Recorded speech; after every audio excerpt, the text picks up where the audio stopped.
এই তো কিছুদিন আগের কথা, কিন্তু দেখতে দেখতে পার হয়ে গেল একটি বছর। মনে আছে কি জাতীয় দলের সাবেক ক্রিকেটার মোশাররফ রুবেলের কথা?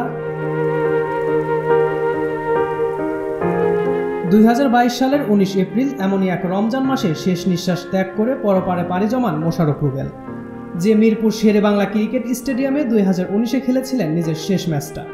গত বছর এপ্রিল মাসের 19 তারিখে সেখানে আবার 3 বছর পর ফিরেছিলেন শেষবারের মতো। তবে এবার আর টিম বাসে নয়, ফিরেছিলেন পিজার ভ্যানে। সতীর্থ থেকে ম্যানেজমেন্ট কেউ সেদিন মানতে পারছিলেন না যে এই দেখাই শেষ দেখা। সেদিন সবাইকে বুঝদান করা মাশরাফি শোকে স্তব্ধ হয়ে কাঁদছিলেন অবুঝের মতো, কাঁদছিলেন নান্য সুজনরাও। সেদিন ক্রিকেটার থেকে ম্যানেজমেন্ট সবাইকে রুবেল জড়িয়ে দিয়েছিল বিষণ্ণতার চাদরে। মিরপুরে জানাজার পর বনানী কবরস্থানে এই ক্রিকেট যোদ্ধাকে চিরনিদ্রায় ঘুমিয়ে থাকার ব্যবস্থা করা হয়। 19 এপ্রিল 2023 ছিল মোশাররফ রুবেলের প্রথম মৃত্যুবার্ষিকী।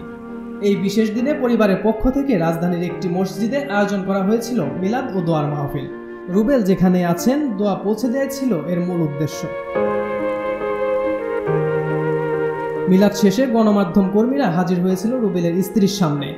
রুবেল পত্নীর চোখে এখনো ভর করে আছে এক শূন্যতা, রয়ে গেছে পেয়ে হারানোর বেদনা।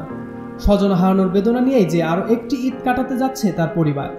এই একটি বছরে কত কিছুই না বদলে গিয়েছে রুবেলের পরিবারে। বাবা হারা ছোট্ট রুশদানও এখন স্কুল জীবন শুরু করেছে, কিন্তু এখন বাবার উপস্থিতি বড্ড মিস করে রুশদান। কথা ছিল স্কুলে প্রথম দিন বাবার হাত ধরে স্কুলে পাড়ি দেবে, তবে সেটা আর হয়নি। একমাত্র ছেলেকে নিয়ে নিজেদের কত শত পরিকল্পনা, সেই স্মৃতিগুলোকে মনে করতে গিয়ে অশ্রুতে চোখ ভিজিয়েছেন রুবেলের সহধর্মিণী ফারহানা চৈতি। তবে এত কিছুর মাঝেও যে একটি জিনিস বদলায়নি, সেটা হলো রুবেলের প্রতি তার স্ত্রীর ভালোবাসা, যে ভালোবাসার কথা মনে করেই কাটাচ্ছেন দিন। এমন বেদনা ঘন মুহূর্তে একমাত্র ব্যতিক্রম ছিলেন রুবেল চৈতি জুটির একমাত্র ছেলে রুশদান।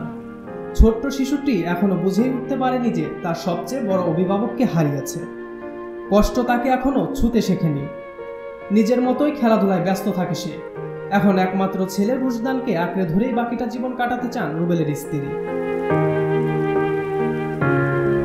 এদিন বিসিবি সহ টিম ডিরেক্টরদের প্রতিও সন্তোষ প্রকাশ করেছেন রুবেলের স্ত্রী।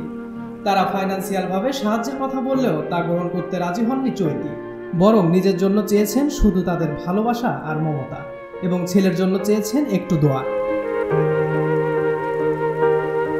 সজল খান, মহাজন আইটি।